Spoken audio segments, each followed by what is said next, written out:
నిన్న సుప్రీంకోర్టు తీర్పు జబర్దస్త్ తీర్పు వచ్చింది. సుప్రీంకోర్టు 10 డిఫెక్టివ్ ఎమ్మెల్యేస్ అనాలా, లేకపోతే డిస్క్వాలిఫైడ్ ఎంఎస్ అనాలా, లేకపోతే డిఫెక్టెడ్ బీఆర్ఎస్ ఎమ్మెల్యేస్ అనాలా, వీళ్ళందరూ 10 మంది. సుప్రీంకోర్టు ఇచ్చిన తీర్పు ఏం చెప్పింది, ఏం కథ అని అంటే సౌత్ ఫస్ట్లో వచ్చిన కథనం మీ వెనుక కనిపిస్తున్నది.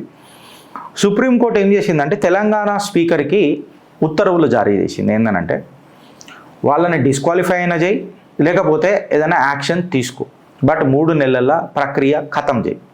నూనెల నాగయ్య లెక్క కూర్చొని దాని మీద పాటలు పాడుకుంటా కూసోకు అని చెప్పి చిన్నగా స్వీట్గా తన తీర్పునిచ్చింది. సుప్రీంకోర్టు తెలంగాణ స్పీకర్కి 3 నెలల టైం ఇచ్చి ఇమ్మీడియట్గా యాక్షన్ తీసుకోమని చెప్పింది. డ్రమాటిక్ ఇంటర్వెన్షన్ ఏంటంటే పొలిటికల్ చెస్ బోర్డులో మిస్టర్ స్పీకర్ మీ సైలెన్స్ ఇక్కడికి ఆగిపోయిందిగా అని చెప్పి స్పీకర్ గారికి ఒక చిన్నపాటు హెచ్చరిక జారీ చేసింది సుప్రీంకోర్టు. బ్యాక్గ్రౌండ్ ఏంటంటే నవంబర్ 2023లో 10 మంది బీఆర్ఎస్ ఎమ్మెల్యేలు భారత్ రాష్ట్ర సమితి బీఆర్ఎస్ల టికెట్తోని గెలిచి కాంగ్రెస్లకు తీర్థం పుచ్చుకున్నారు. నెలలు పోయినాయి, సంవత్సరాలు పోతున్నాయి. సుమారుగా మళ్ళీ వచ్చే ఎలక్షన్ వచ్చేదాకా కూడా ఫైల్ అట్లనే పెట్టి నూనెల నాగయ్య లెక్క దాని మీద వ్యవహరిస్తున్న సంగతి మన అందరికీ తెలిసిందే. స్పీకర్ గారు దీని మీద ఏం యాక్షన్ తీసుకుంటలేరు అని చెప్పి కోర్టుకు పోయినరు.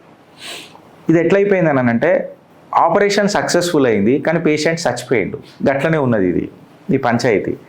ఏంటనంటే రేవంత్ రెడ్డి గారు బీఆర్ఎస్లకి కాంగ్రెస్లకు తీసుకున్నారు. కాకపోతే ఇప్పుడు సుప్రీంకోర్టు తీర్పు ఇవన్నీ వచ్చేసరికి పేషెంట్ చచ్చిపోయినట్టు అనిపిస్తున్నది.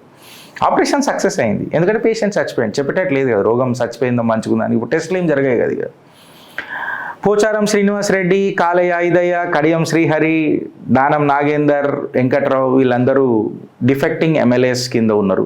ప్రకాష్ గౌడ్ ఎక్సెట్రా. పిటిషనర్లు వచ్చేసి కల్వకుంట్ల తారక రామారావు, కౌశిక్ రెడ్డి, వివేకానంద గౌడ్ అనుకుంటా ఆయన బీఆర్ఎస్, ఆలేటి మహేశ్వర్ రెడ్డి బీజేపీల నుంచి చీఫ్ పిటిషనర్ల లెక్క ఉన్నారు. స్పీకర్ ఇప్పటిదాకా దాని మీద పదవి ఎక్కినాక ఆయన పెదవే ఇప్పలే, సంకల్పం కట్టుకున్నాడు. రేవంత్ అన్న గీసిన దారి. మళ్ళీ స్పీకర్ అంటే అన్బయాస్డ్ ఉండాలి కదా. వాళ్ళు చిత్రగుప్తులనేమో మేము బయాస్డ్ మేము మాట్లాడతాం, ఈయన మాట్లాడతాం. స్పీకర్ కూడా అన్బయాస్డే ఉండాలి కదా లెక్క ప్రకారం. మళ్ళీ ఏమైందిరా ఒకడికి పక్షపాతం చూపెట్టద్దు కదా. అయితే సుప్రీంకోర్టు ఏమన్నదంటే స్పీకర్ అనేటోడు సైలెంట్గా ఉండలేడు. డిస్క్వాలిఫికేషన్ మీద స్పీకర్ అనేటోళ్ళు సైలెంట్గా ఉండొద్దు. డిస్క్వాలిఫికేషన్ అనేది 3 నెలల్లో ఖచ్చితంగా డిసైడ్ చేయాలా. డిఫెక్టింగ్ ఎమ్మెల్యేస్ ఎవరైతున్నారో డిలే ప్రొసీడింగ్స్ చేసి వాళ్ళని కాపాడే ప్రయత్నం మీరు చేయొద్దు. స్పీకర్ అనే వ్యక్తి ట్రిబ్యునల్ లెక్క యాక్ట్ చేయాలా. కాకపోతే ఆయన జ్యుడిషియరీ కంటే పెద్ద అని అనుకోవడము మూర్ఖపు లక్షణం అవుతుంది. అంటే ఇంత ఘాటుగా చెప్పలే. ఆయన ఏమన్నారంటే speaker should act as a tribunal and they are not above the judicial scrutiny అని చెప్పి మాట్లాడారు. నేనేమన్నా ఇబ్బందికరమైన మాటలు మాట్లాడితే వెనకకు తీసుకుంటున్నాను. అంటే జ్యుడిషియల్ కంటే నువ్వు పెద్ద తోపు కాదని చెప్పి క్లియర్ కట్గా చెప్పిండ్రు. స్పీకర్కి కూడా కాన్స్టిట్యూషనల్ ఇమ్యూనిటీ ఉందనడము మూర్ఖత్వపు లక్షణం అవుతుంది. Under the 10th schedule deciding on the defections అని చెప్పి క్లియర్ కట్గా మాట్లాడిండ్రు. దానికి పలు కేసు లాలు కూడా పెట్టిండ్రు. ఇక ఇది ఎట్లుంటుంది అని అంటే ఇక ఒక మన 10th షెడ్యూల్ని ముంగట పెట్టుకొని వీళ్ళు ఆటలు ఆడుతూ ఉంటారు. కాకపోతే స్పీకర్ డిసైడ్ చేయకపోతే సుప్రీంకోర్టు డిసైడ్ చేస్తుంది అని చెప్పి వాళ్ళకు చిన్నపాటు హెచ్చరిక ఇచ్చారు. అగర్ మీరు సుప్రీంకోర్టు చెప్పినాక కూడా చేయకపోతే మళ్ళీ ఇది కంటెంప్ట్ ఆఫ్ కోర్ట్ అవుతుంది. మళ్ళీ పిటిషనర్స్ ఒక మ్యాండమస్ పిటిషన్కి కూడా మూవ్ కావచ్చు. Judicial appointment for a tribunal కూడా పోవచ్చు. అఫ్కోర్స్ ఇది ఒక రేర్ పాసిబిలిటీ ఉండొచ్చు, కానీ ఖచ్చితంగా ఆస్కారం అయితే ఉంటుంది అని చెప్పి న్యాయ నిపుణులు మాట్లాడుతున్నారు. స్పీకర్కి కూడా జ్యుడిషియల్ మానిటరింగ్ అనేది ఖచ్చితంగా ఉంటుంది అని చెప్పి చెప్పిండ్రు. ఇన్ఫ్యాక్ట్ ఇవాళ సుప్రీంకోర్టు యొక్క message not only to the Telangana assembly but also to the parliament ఒక క్లియర్ కట్ మెసేజ్ ఇచ్చిర్రు. ఏందనంటే హిస్టారిక్ అబ్జర్వేషన్ చేసిన తర్వాత పార్లమెంట్ కూడా రీకన్సిడర్ చేయాలా. ఏంది అని అంటే స్పీకర్కి ఎంతవరకు హక్కు ఉన్నది డిస్క్వాలిఫికేషన్ కేసుల మీద డిసైడ్ చేసి కూర్చొని వాళ్ళే డిసైడ్ చేయాలి. మేమే పెద్ద ఇండిస్పెన్సిబుల్ లెక్క డిసైడ్ చేయాల్సిన పద్ధతి మాకే ఉండాలా అని చెప్పి ఈ నిర్ణయ ప్రక్రియ అని అంటారు కదా. స్పీకర్కే ఎంతవరకు ఉండాలా, వాళ్ళు పనిచేస్తలేరు కదా మళ్ళీ అని చెప్పేసి పార్లమెంట్కి కూడా ఒక చిన్నపాటు ఒక క్వశ్చన్ ఇచ్చింది. మళ్ళీ independent tribunal or judicial body అని అంటే మా జ్యుడిషియల్ స్క్రూటినీకి అయితే మీద ఉండదు కదా అని చెప్పి మాట్లాడారు. దీనికి తగ్గట్టు మళ్ళీ మన కేసులాలు గట్టిగా ఉన్నాయని అంటే కేసులాలు గట్టిగా ఉన్నాయి. మళ్ళీ రేవంత్ అన్న చదువుతాడో చదవడో నాకు తెలియదు.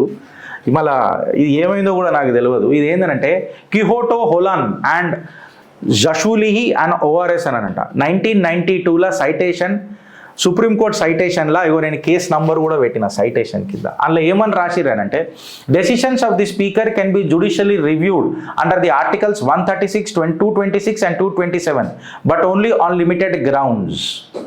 కాన్స్టిట్యూషనల్ వయలేషన్ అయితే అని చెప్పి చెప్పిండ్రు. While the speaker's decision is final it is not outside the judicial scrutiny అని చెప్పి ఇంత క్లియర్ కట్గా చెప్పిండ్రు. ఇది ఏందనంటే ఇది ఒక కేస్ ఎట్లా అనంటే 10th schedule anti defection law introduce by the 52nd constitutional amendment act 1985కి ఛాలెంజ్ చేసి పెట్టిండ్రు.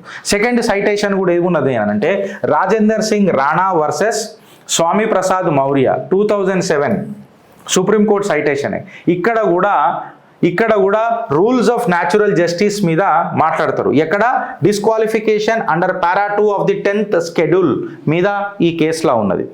అట్లనే 2020లో కూడా వచ్చిన ఒక సైటేషన్ ఉన్నది Megha Chandra Singh versus honourable speaker Manipur కింద.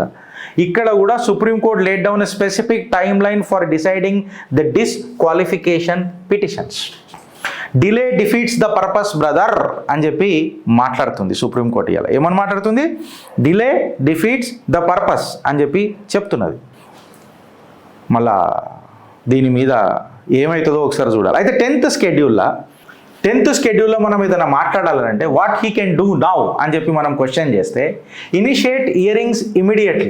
Rule 6 of the members of the house disqualification of the grounds of defection rules 1985 తీసుకుంటే సుప్రీంకోర్టు ఆర్డర్ని ఇమ్మీడియట్గా వీళ్ళు ఖచ్చితంగా ఇంప్లిమెంట్ చేయాలి. ఎందుకంటే స్పీకర్స్ యొక్క న్యూట్రాలిటీ ట్రస్ట్ రెండు బయట పడతాయి, లేకపోతే వత్తాసు వలిగినట్టు అవుతుంది అని చెప్పి మాట్లాడుతున్నారు. మళ్ళా ఇమ్మీడియట్గా ఈ 10 ఎమ్మెల్యేలు ఎవరైతే ఉన్నారో వాళ్ళకు నోటీసులు ఇవ్వాలి. అప్పుడే న్యాచురల్ జస్టిస్ జరిగినట్టు అవుతుంది, ప్రొసీజరల్ ఫెయిర్నెస్ ఉంటుంది, ఫార్మల్ ఎంక్వైరీకి నాంది వలకాల అని చెప్పి ఈ ఆర్డర్ చెప్తున్నది. Disqualify MLAs after fair hearing. వాళ్ళ తినుండ్రి. ఏమన్నా కేసీఆర్ గారు వాళ్ళని ఇబ్బంది పెట్టినరా, కేటీఆర్ గారు అలా ఛాతీల గడపార దించినరా, లేకపోతే వాళ్ళని కొరికినరా, వాళ్ళని ముద్దు పెట్టినరా, ఏం చేసినరా నాకు తెలియాలి కదా, వినాలి కదా.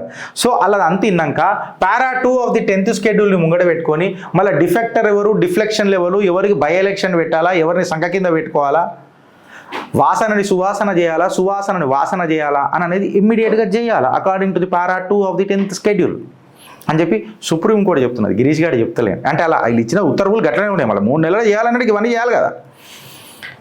సపోజ్ నువ్వు డిలే చేసినావు అనుకో, మళ్ళా ఇంకొక ఎమ్మెల్యేని కూడా ఆపనికి ప్రయత్నం చేసినావు అనుకో, అప్పుడు కోర్టు ఆర్డర్కి నాన్ కంప్లైన్స్ అవుతుంది, అడ్వర్స్ ఇంటర్ఫియరెన్స్ తీసుకోవాల్సి వస్తుంది. ఇన్ఫ్యాక్ట్ చెప్పాలనంటే కంటెంప్ట్ అండ్ మ్యాండమస్ పిటిషన్స్ కూడా దాఖలయ్యే ఛాన్సెస్ ఉంటాయి.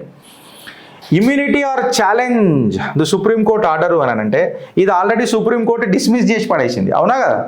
సో ఇక మళ్ళీ మీరు దీని మీద కుప్పిగంతులు వేయడం అనేది మూర్ఖపు లక్షణం అవుతుంది అని చెప్పి నేను చెప్తున్నా. దీన్ని ఎథిక్స్ కమిటీకి పెడతారా, ఇంటర్నల్ అసెంబ్లీ ప్రాసెస్కి పెడతారా, ప్యారలల్ రూట్ చేసి ఏమన్నా డిస్క్వాలిఫికేషన్ టైం లైన్ చేస్తారా? ఇక నేను మా 3 రంగుల జెండా బట్టి సింగమూలై ఎగిరిన ఆ సర్కార్కే వదిలిపెడుతున్నా ఫ్రెండ్స్.